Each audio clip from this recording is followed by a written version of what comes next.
right, folks, welcome back. You are in the red with myself, Curtis White, my friend Tony Seiler. We just had a really busy weekend down in Roanoke, Virginia, kicking off the season. It's the UCI season opener for North America. Getting back settled, recovering well from the weekend, and I'm excited to talk about it. Tony, how you doing? Great, man. 2-0. That's a good way to start the year. I know we don't really keep track of it in cycling quite the same way, but I still like to say it that way, especially when you start off so well. So congrats, man. 2 big wins on the UCI calendar. Yeah, appreciate it. It was it's always nice to start off the season when you start off winning, but it was, I think this year there were a lot of question marks coming into the season for everyone. I was confident in the work that I put in. I was one of the few athletes able to compete this last season in Europe. But I was really curious where guys like Kerry, Steven, Lance, where everyone was, where they were going to show up at. What sort of form were they on? Have they been doing the work? I've been able to follow them a little bit through social media and through their results. And Kerry's been racing crits, and I've been able to train with Hyde a couple times. And we saw Lance Hyde at Vermont Overland a few weeks ago. Young guy, Andrew Strohmeyer showed up. He was on good form. So it was very cool to, now the cat's out of the bag. We know the cards that everyone's holding now. Yeah. Well, the results look good, and it was nice to see a strong field right out of the gate. I know the points were on the line, so it kind of made a little more pressure to start it off, which is cool. And it was nice to see the racing started and get going here for Rochester next week. But I definitely want to hear about sort of how it broke down, because obviously we couldn't watch it. I did see Bill's video on day one so far as we're recording this. I think there's a second one coming out, so that's cool. We really appreciate that, so that we get some coverage of some of the events that aren't televised. But for those of us that couldn't watch it, all I saw was a few quick clips. Let's kind of go through. Tell us how it played out. Let's start with day one. Day one was, as I just said, it was kind of figuring out where everyone was. And coming into the weekend, for those who haven't been to the Go Cross course, it is Fallon Park. To be honest, the course isn't that challenging. It's a pretty easy track. A lot of tight turns, quite a few little transitions, but there weren't a lot of places to really make the difference with these really challenging sections or really pedaling heavy sections. So you had to be a little bit more meticulous with your technique and your ability to have a longer drawn out effort. Now, on top of that, it was 86 degrees and high humidity. And when you're in those conditions, when the heart rate spikes, it's very hard to recover.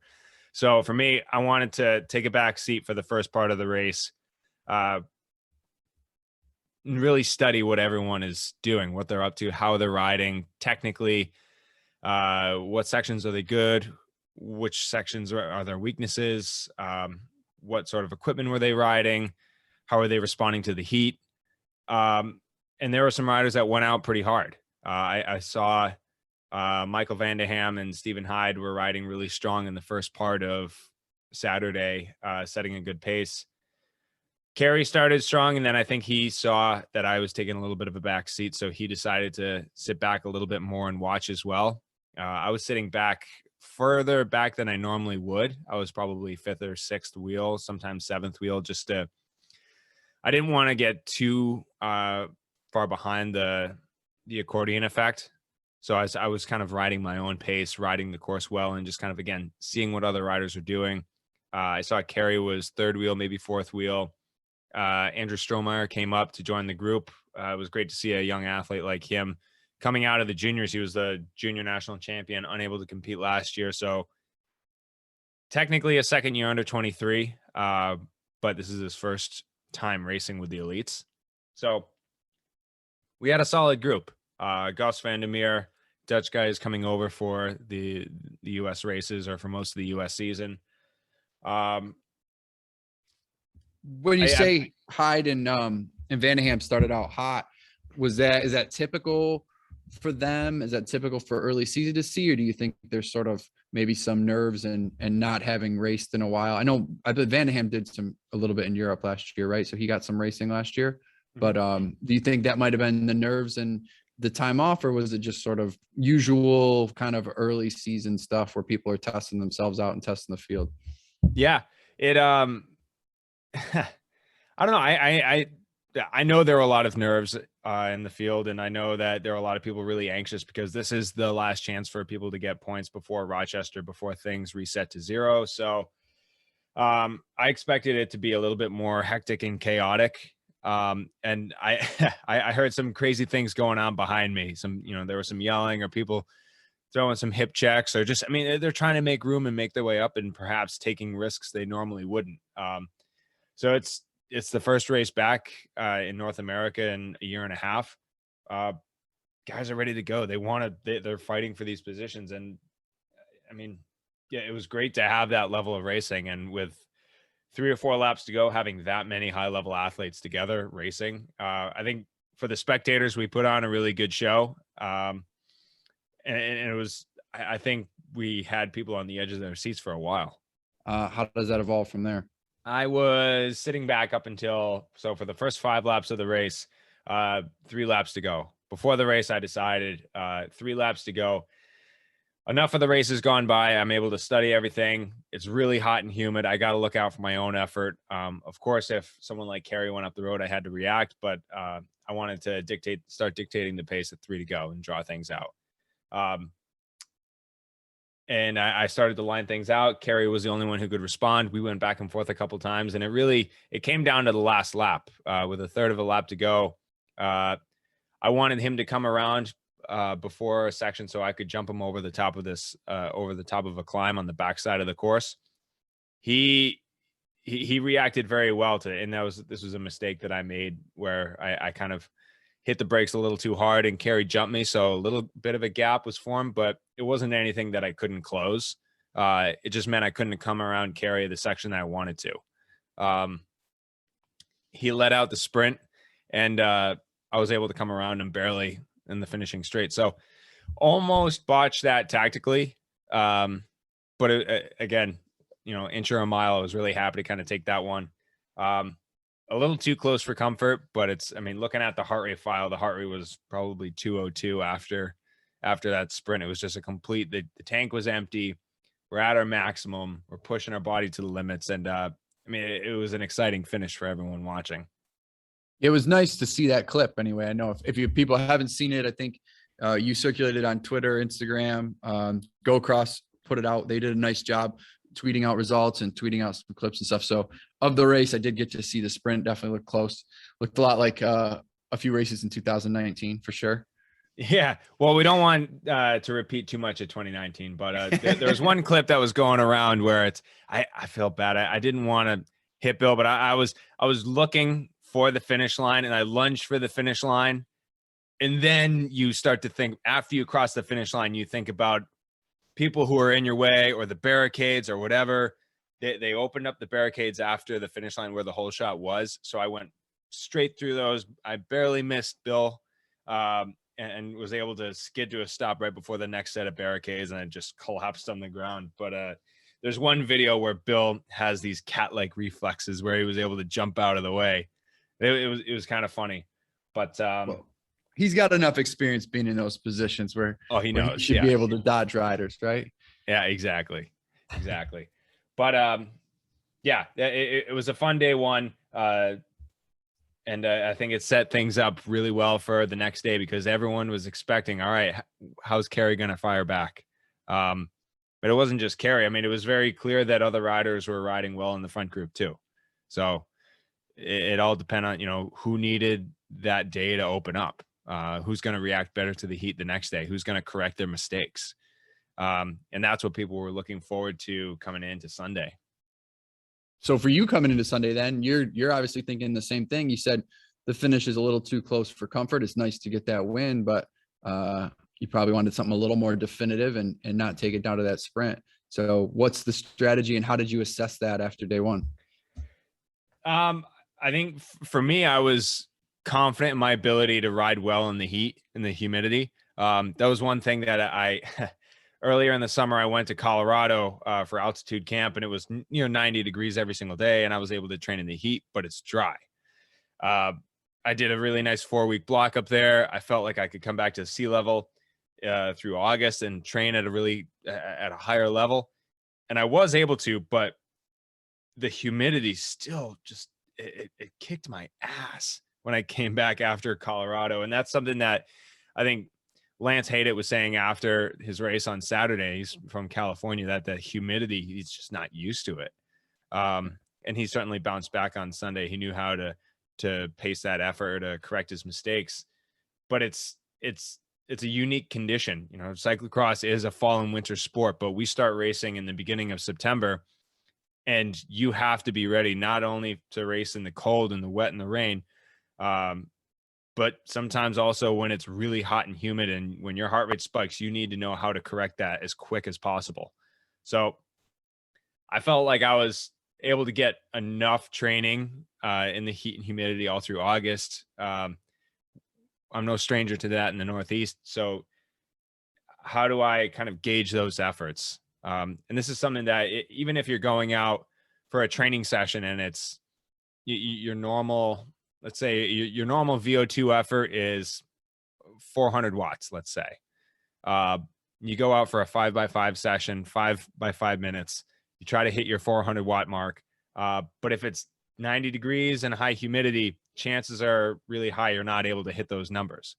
And it's a really good practice to kind of check out how your body's feeling and reacting to those conditions. So maybe start off at a lower wattage, 370 or 360, and work up from there.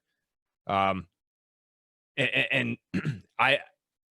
I've been doing this long enough to where I have confidence in what I can do, and I know how to regulate my efforts. So that's where I felt like with day one, I wanted to be very conservative, but I still felt like there was more that I could give, and the effort wasn't long enough and drawn out enough to really crack Kerry. So that's why I wanted to go a little bit longer on Sunday. To be honest, Gus Vandermeer had a really fast start right after the whole shot. He led most of the first lap, and I reacted. There was an opportunity for me to pass him and attack right before we completed the first lap. So there was a part of me that right after I went on the first lap, I was thinking, oh boy, what am I doing? Because that's such a long race. You still have 50 minutes to go, and you're starting to spike the heart rate. So you had to be very efficient with how you were pedaling and expending your energy. Again, like I said, it wasn't that difficult of a course. There are a lot of tight turns, areas where the course flowed really well, but you had to maintain your momentum. So coming out of these corners in a light enough gear, able to accelerate as quick as you can, and really push the limit of the equipment through a lot of these turns and transitions. And that's what I was focusing on doing. I've upped my technical game quite a bit. So trying to minimize the physical effort and maximize the technical effort through this race. Kerry was able to react to that, and he took a couple laps to bridge up to me, but I could tell that took a little bit out of him. And there we still had a really strong group following us. I believe it was Stephen Hyde, Lance Hayden, and Scott Funston on day 2 that were really driving that next group. Later in the race, I was with Kerry for a couple of laps, again, watching what he was doing. Lance Hayden was able to bridge up to us, and then with 2 laps to go, right when Lance bridged, I counterattacked the move. I was able to drop Lance and then draw out the effort a little bit more for Kerry, but was able to find the gap. And again, it wasn't a very difficult course, but it was piecing together sections. So it was probably a 4 to 5 minute effort of just punching it out of every single corner and transition to try and find a chink in the armor. And I was able when you attack the second time, or you attack when Lance comes up after you attacked early, are you doing that because he's coming up and you want to get him before he can recover? Or was that just by coincidence you were thinking about Kerry or the course or something else, and it just happened to work out that way in the timing? A little bit of both, because I know that I didn't need to attack before Lance got to the wheel, because he just made a massive effort to come up. And that's bike racing 101, right? That's not a big tactical secret that anyone's keeping. If someone makes a massive bridge effort to get to your wheel, the best thing you can do is to attack right when they get there, because they're already at the limit. Right. And especially in those conditions when it's that hot and humid, his heart rate's really high, the body's loaded. The last thing he wants to do is respond to one more attack. And then I think I wanted to attack after Kerry was with me for a couple of laps, and then with 2 laps to go, that's when I decided to go. And I knew it still had to be a very long and drawn out effort, but he also had to bridge up to me, and it took him 3 laps to bridge up to my initial attack. So Kerry was already on his limit, I think, and then Lance was certainly on his limit. So I was the one who had the luxury to catch my breath for a couple of laps. So once you hit that next attack, how does it play out from there? I was just looking to stay consistent.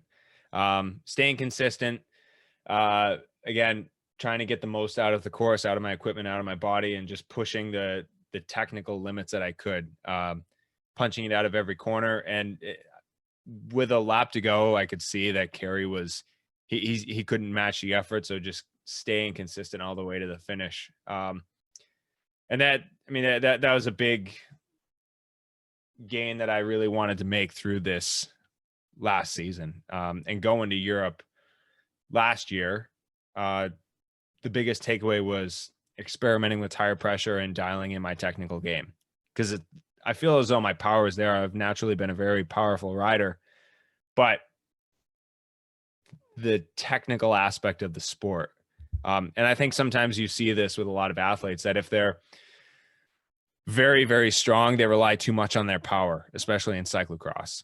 And they forget the tactical or the technical aspect of the sport, because they're able to succeed handily based with just their power. But when you get to a high enough level where you need all the pieces of the puzzle to connect, you need to know your equipment. You need to trust what you're doing in your training and your technical ability. You need to know the limits of your equipment in your body. And then how to be a smart and cagey bike racer. Some of those lessons I've learned a little later in my career. I think the technical aspect is something that I've had to put a lot of work into. So it's trying to fit the puzzle together bit by So bit. that technical skills that you're talking about just allows you to be super efficient. So you're not wasting anything. And then you can really draw it out where you need to draw it out to use the power that you've always had, right? Yeah, absolutely. Fair enough to understand? If you think about it, so with a course like Go Cross, there's a lot of tight turns. It flows well. There's a lot of quick transitions. There's some elevation there, but it's all about exit speed out of all these turns and sections. Maybe sometimes you need to think 3 or 4 steps ahead, not exit speed out of every single turn, but exit speed out of a section. So you're able to minimize your reacceleration. You don't want to be, spending watts left and right, especially on a really hot day. You want to be maximizing your exit speed through these sections so you don't have to reaccelerate as much. And if you're able to maximize your exit speed, you're able to find more recovery time. So if some of the best bike racers are able to recover the most through some of these sections because the overall speed is higher, and in part because of their technical ability. They're trusting their equipment. They have the lines dialed. They know where they can rest on the course, and they know when to really surge when it gets hard. So as you're seeing this development, you're always we're talking about working on your weaknesses, and you're seeing this progress for yourself. When you were doing this before, did you feel that the technical game was lacking? Like, did you feel like you were getting beat up in technical sections and racing in the past, or did you just not know how efficient you could be? Like, was this something you were always kind of aware of and working on, or is it something that through your experience, it's made you realize like, okay, I can be better because of this? The athlete in me always says that you can be better at anything. But it being a young athlete, there were races I recall where I was perfectly fine for the first half of the race because I could save any mistake I made on power alone. But when it got to the last lap, and this is something that you could go back and see a lot of these races with, some of the battles with Jeremy Powers and Stephen Hyde, where they would sit back a little bit. Anyone can match their power for the first 30, 40 minutes of the race.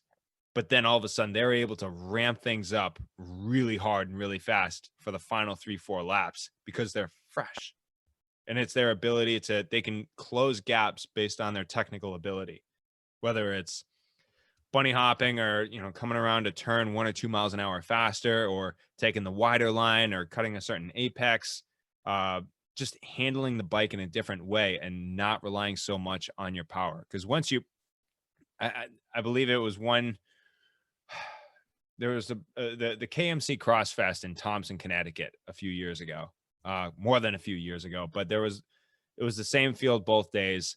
I went off the front super early, on the first day, tried to get the gap, tried to force a gap. Wasn't riding technically proficient, wasn't bunny hopping, was running all these sections. And I went back, I could look at the heart rate file, and I was pegged at 185 or 190 for most of the race. And Steven we were teammates at the time, and he was able to coach me through this, saying, you kind of raced a dumb race, kid. to be blunt about it, you raced it like a time trial. You weren't surging, you weren't finding places to recover, and you weren't handling the bike well. Think about these things going forward. Where can you maximize your rest? Where can you maximize your exit speed? And where can you look to surge to make the greatest difference? And it takes experience to know these things, but certainly when it's hot and humid, you don't want to be racing it like a time trial. In most courses, you don't want to race like a time trial. There are a couple of races that you do want to, like Dendermonde last year, where you're in shin deep mud and you're running for 3.5 minutes a lap. That's a real diesel time trial like effort, where you want to be just under the red line but not going over it. You don't want to be doing these massive surges in a course like that. But I mean, it varies for every condition. So for this race particularly, and looking forward to Rochester, that seems to be the tactic, where you want to be able to know when to rest, how to break the course down, and when to surge at the right time. Yeah, that's really interesting. Very insightful. I want to talk a little bit about Rochester for sure, and the course. That's a very good segue to it. But before we do, I had another question about last weekend to do with tire pressure. We talked a lot about that last year when you were in Europe. There was a lot you were looking to learn there, and it seems to be connected with the handling and the technical ability and the efficiency end of things that you were just talking about. So were there things with the tire pressure and your tire choice last weekend that you learned that you felt were beneficial? Yeah, certainly. I mean, it's a big part of it too, is just testing the limits of the equipment and getting used to handling the equipment under strained situations, and situations that aren't normal, maybe. So training, this is something that I've learned over the years, where if it's raining outside and you're training, go put on file treads and just practice sliding around, or practice running lower pressure than you normally would and corner at a really high speed with low pressure, to really understand how the tire moves underneath you. How do you handle the bike when the tire starts to burp underneath you? So those are all things that I started to figure out in training. But when it comes to race day, you want to choose the right tire for the right condition, and you want to choose the fastest tire you can get away with. It was a very dry and dusty course. I chose to run a very standard Challenge Grifo tire. I was running 26, 27 PSI, which is what I normally start off with. I'm a bigger rider, so it's 26, 27 is normally what I start off with for most course inspections. If it's a slick course or there's sand, I go down in pressure from there. And then if I start to bottom out, or the tire starts to burp on me, then I can bring the tire pressure back up. But the course was fast enough. It was bumpy and dry, where a standard Grifo 26, 27 was was the right choice for me. And we had a fan question. We opened up some fan questions for this episode just to kind of have people ask what anything that they wanted about the Roanoke weekend or Rochester. One of the questions was tire pressure. I'm sorry we don't have a more exciting answer, but I did see a lot of mid-range tires, the Grifos or file tread type tires. I did see a couple baby Limuses, which I don't know why people would choose a tire like that. And maybe it was because they have a very limited option, limited selection. But I wouldn't. The Grifo is the right choice for me on the day. Was the pressure a pressure you would have been comfortable at in the past, or would Curtis White a year ago, 2 years ago, 3 years ago, would you still have run that low of a pressure, or was that something that has evolved for you? Back when I did the race in 2019, I ran a very similar pressure. And I think it's, again, with it just being this weekend, there really weren't that many curveballs being thrown at you. Things in Rochester may be a little different because the course is a little, it flows a little bit differently. The texture of the soil is a little different. So we'll have to wait and see. I may be able to get away with a lower tire pressure there, but there are opportunities to really open up the effort and really come into some of these turns flying. There is in the infield in Rochester some softer grass, and I believe there's softer grass on the off cambers leading into the finish line in Rochester. So we'll have to wait and see. But it's not.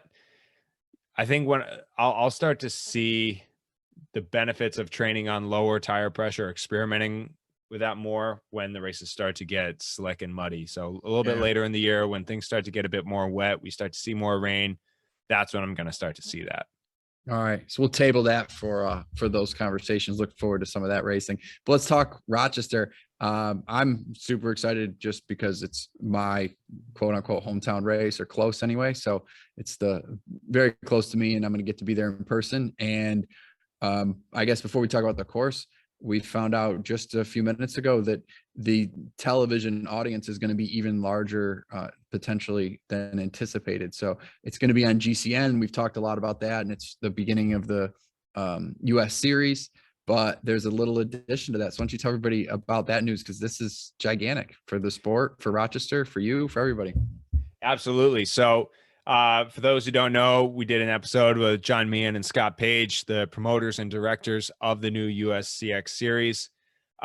They're able to bring together this new national series consisting of 4 weekends, 8 races total: Rochester, Baltimore, Iowa City, and Cincinnati. Those are the 4. Well, they're the C1 weekends for the U.S. calendar.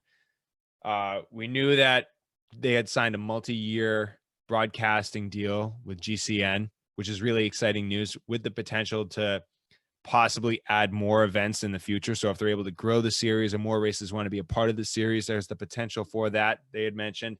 But they just came out with this news that the C1s of the series will be broadcasted on Eurosport, which the races are happening 2 or 3 o'clock here in the States.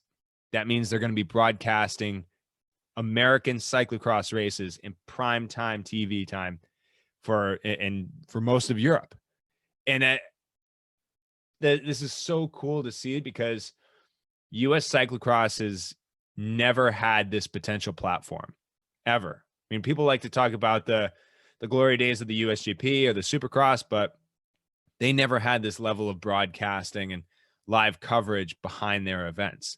They produced excellent events at the highest level, but this is a fresh opportunity that we have, and the potential for growth for American cyclocross. If we're able to grow the audience and showcase these races, not just on GCN, but the C1s on Eurosport, and gain a global audience that gets more people involved and connected with the sport, shows how unique and exciting American cyclocross is, hopefully gets more people involved, hopefully gets more sponsorship dollars involved.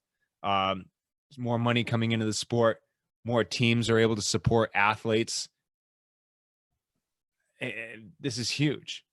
Gigantic. And you told me before that that these are also going to be, I don't want to say paired, but on the same schedule as the Road World Championships and Paris-Roubaix. So the people who are watching this on TV in Europe, they're going to be watching those events. They're going to be watching US cyclocross right along with them.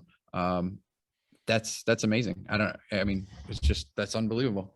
Yeah. I mean, it's the schedule's a little bit reversed where, I mean, with the European races, it's all the Americans are waking up, they're making their cup of coffee. And I love spending a Sunday morning, just scrolling, trying to look for a European cyclocross race. If I'm racing in the afternoon, I'm drinking my coffee, I'm watching the European race in the morning. Or if people are hanging out normally in the US, what are they doing Saturday nights? They're putting on the football games or the basketball games or whatever. But I'm sure Europeans are the same way. After a long day, they're hanging out with their family, they're working or whatever they do. They sit down at night, they have their dinner, and then maybe spend a little time in front of the TV, flip around the channels, boom, US cyclocross comes on. That just seems so cool. That's exciting. Is there a lot of added pressure? I mean, are you feeling it? Do you think the rest of the field, for the men and the women, are going to feel that pressure of man, we are on the big stage, and you guys have been there before while you're racing in Europe, but now you're like showcasing the American side of the sport. So it's kind of a different game here than racing in Europe, being on that same coverage, but trying to compete against the Europeans who are always there. Like now you're showcasing our sport, our American culture of it. Like, does that add the pressure for you? I don't think it adds pressure. No, I don't think it really adds pressure, but you're I think too damn stoic. It's got to add pressure. Come on. See, this is the antagonist in you, Tony. I know. You're just too cool all the time, man. No, but it's not an act. It's real. It's real for anybody listening. It's real. That's really how he is. No, but I'm being serious here. I don't think it adds pressure. I think it's an opportunity for us to showcase what we've been doing. And yes, we need to up our level with the promotional side of the sport. And I mean, but the battles that we're now able to showcase, like some of the coolest battles that I've had with my competitors in the US cross scene, sometimes they haven't been able to get the credit they deserve with the broadcasting, but now we finally have a platform with a global reach to showcase these battles. And that's so exciting. So you have people that come to the races live that have access to the athletes. They can get autographs, they can talk to people, they can ask what the tire pressure is going to be. And then you have the people who can't be there. They're able to have access to these races still. I mean, there's no pressure for me. My goals don't change, but I think it's really exciting that now we're able to showcase to a broader audience what we've been doing this time. So, well, I'm excited that I can be there for this one and I can see it in person, and then I can follow the rest through GCN for sure. Well, you know what this means now? We can now have more watch parties at the watch parties. Excuse me. I've been hanging out with Boston people too much. Watch parties. Well, watch parties. No, you go to a party and everyone's wearing a watch, kid. No, we can have more watch parties at the Steuben Brewery. There we go. Yeah, because we're gonna have the beer at Rochester too. So you're gonna be able to have your first taste of the Curtis White New York Cyclocross Pilsner if you haven't already. So we're gonna have that too. So yeah, absolutely. Exactly. So if you weren't gonna go to Rochester for the fact that it's the first C1 of the season, it's the first big race that we have in North America, it's the kicking off this new USCX series, at least come for the New York Curtis Cyclocross Pilsner. Yeah, just come drink the beer, man. It's delicious. Exactly. That's all you got to do. Yeah, that's all you got to do. I'll be there drinking it. That's for sure. Yeah. So let's talk about course design at Rochester. Is it harder, easier than Roanoke? What do you expect there? Obviously, we're looking at probably similarly dry conditions or dry-ish conditions, at least for cyclocross. I'm in the area. We've gotten a lot of rain this year for the area, but I wouldn't expect that park to be super muddy. I don't think there's any rain in the forecast or any tremendous amount of rain in the forecast between now and then or for the weekend. But what about the course itself? You've raced it several times before. So the course itself, there seems to be a couple bottleneck sections. It's not a super challenging course, but positioning really matters here. There's and we call it the accordion effect in cycling. But if you think about an accordion, it comes together and then it really breaks up, and then it comes back together and breaks up. And that's when you start to break the elastic when you're in a group, where if you're at the tail end, you're going to have to accelerate much harder than the people who are at the front of the group to close these gaps. And then you're slowing down much more because things are coming together through these technical sections. So I can think of probably 3 big bottleneck sections at the Rochester course. And between these bottleneck sections, the course really opens up. There are some long straightaways through the infield or along the bike path that goes along the canal on the backside. There's a lot of speed regulation through these bottleneck technical sections, and then full throttle. And if you're on the front, you can dictate the pace. And I think that race, it kind of caters to a more aggressive racer. I mean, you have to know how to ride the accordion a little bit, leave a little bit of a gap in front of you so you're not jamming up on someone through these technical sections. You can still ride your own race and ride against the course well. But if you let other people dictate your pace too much, then you're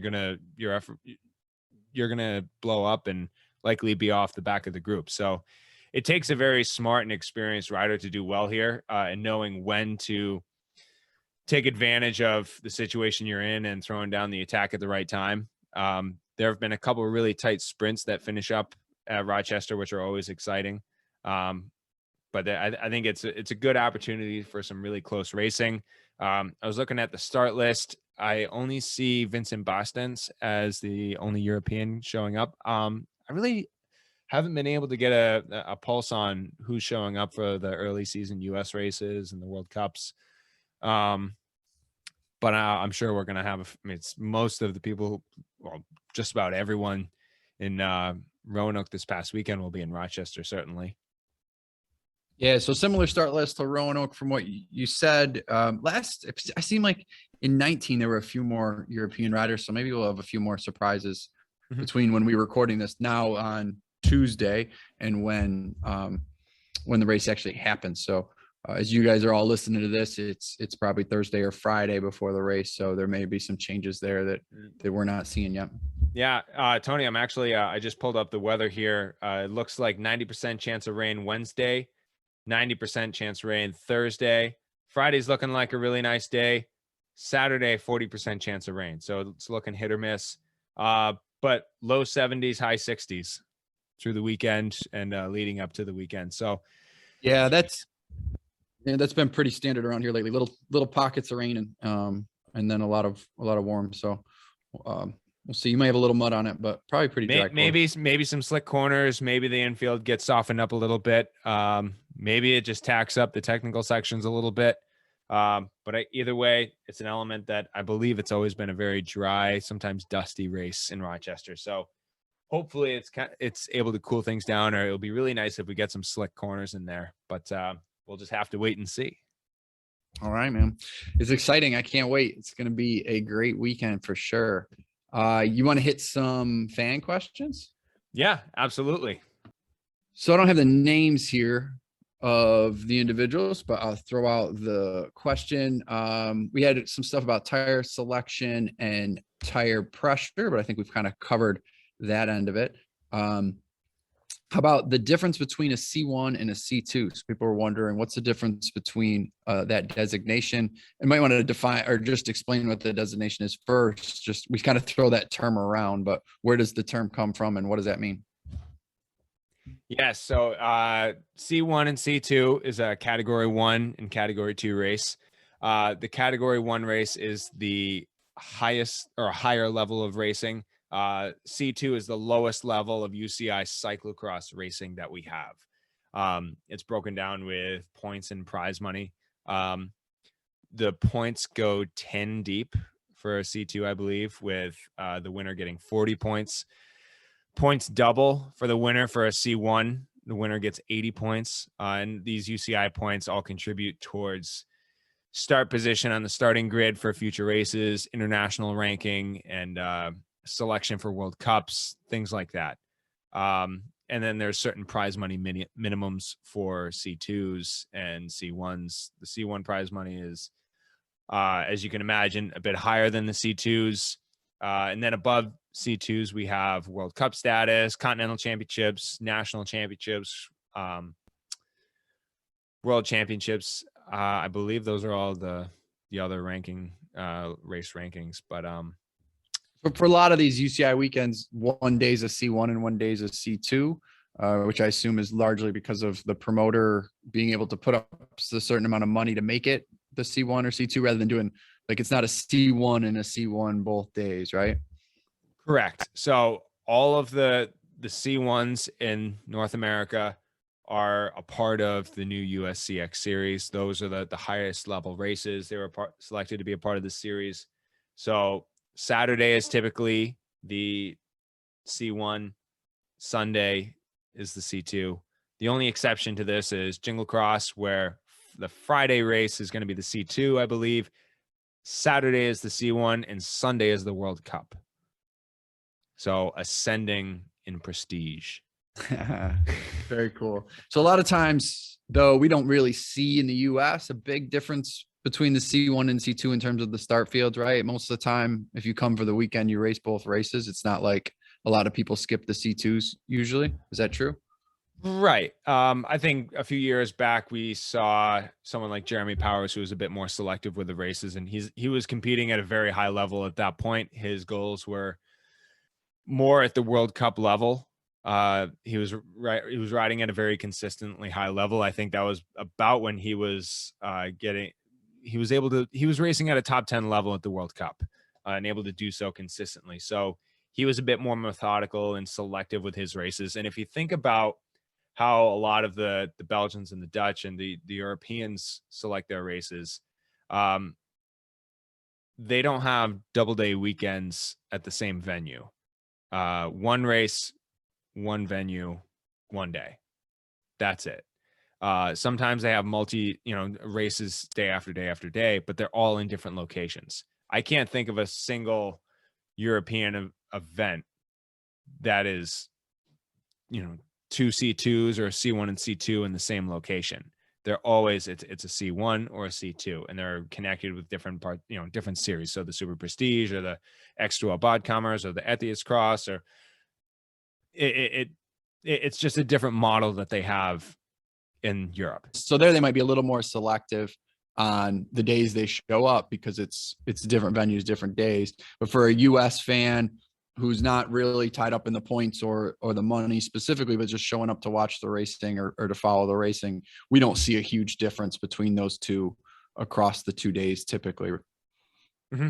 Yeah, So, and if you think about what drives these races economically in the U.S., we rely mostly on participation. The entry fees that fund most of the race, the police, the EMTs, the banners, the barricades, the announcers that show up, the officials that have to show up. If it's a UCI race, they need to fly in UCI specific officials.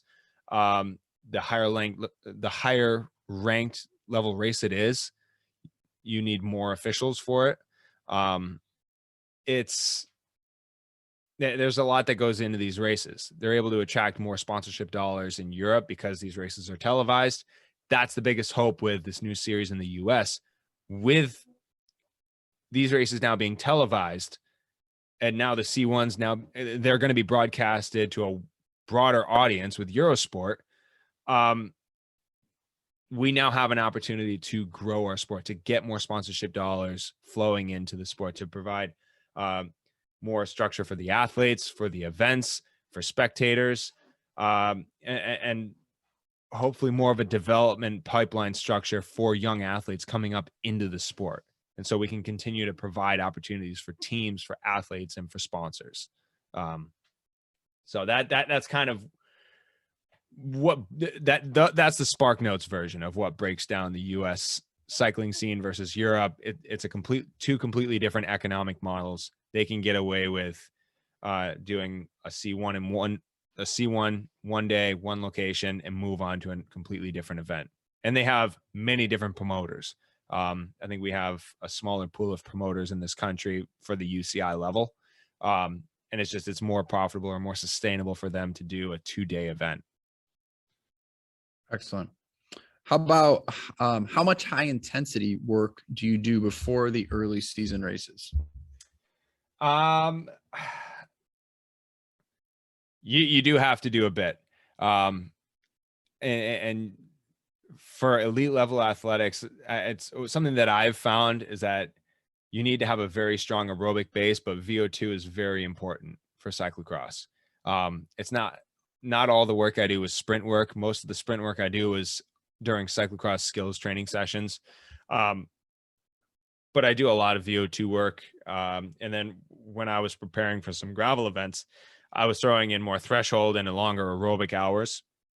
This year, I did more base training than I ever have, which coming into Roanoke, if there was one thing that was on my mind, it was perhaps I'm not the most explosive I've been compared to years in the past. But I was able to do these longer sustained efforts. So I feel as though right now, with more racing, more race speed coming into the legs, I'm able to get that explosiveness back pretty quickly. But coming into these early season races, you want to have a really solid base. You want to be doing the VO2 work. You want to be doing the strength and conditioning. Most of the explosive work I do is um, I do some plyometrics and calisthenics work, but most of the explosive work I do is on the cyclocross bike and training skills. All right. So this one is a Roanoke specific question. It says, which day was harder, day one with the back-to-back features, or day two with more balanced distribution of features and a couple more turns? I felt as though the second day of Roanoke was easier to break up into sections. Um, you had, I would say you had 4 parts of the course where you could really surge it hard for 45 seconds. And then if you were able to nail the next 30, 45 seconds of technical bits, that's that's a minute and a half section of the course. And then you're able to recover and then you hit the next section. It was easier to break down the second day than the first day, I think, where I think it's an American favorite because there's so many amateur races that we use more tight turns than you would see in a European race, which is good. I think Roanoke was a nice course for an early season race. It gives us a good feeling for what our technical strengths and weaknesses are. Gets us sharp technically, responding to the accelerations quickly. But it's, we're working towards harder, bigger races. If you look at Charm City or the progression of over the next couple of weeks, Rochester is a slightly harder course. There's more sections where you can really open it up. Charm City, you can really open it up and there's a little bit more elevation. It's in a big giant bowl, like the park is shaped like a bowl. So there's a bit more elevation. Then we go towards the World Cups and the final World Cup being Jingle Cross. That's one of the hardest races that we have in this country. I'd say I'd go so far as to say that is the hardest race that we have in the U.S. In North America. Jingle Cross is the hardest course that we have. So we're slowly building up to that level, but yeah, I think it's that's kind of what we're working towards. All right. Next question says, I really want to get started with CX outside of racing. Where can I train to up my skills? The best part about cyclocross is you can do it just about anywhere. If you're able to connect with a local club or a local team, ask if they do a weekly skills training session. Most of the clubs that I know, they have some sort of organized Wednesday night skills where they meet in a park, or sometimes it's in the back of a school field. And they're able to make it could be anywhere from a 3 to 4 minute to 12-minute lap.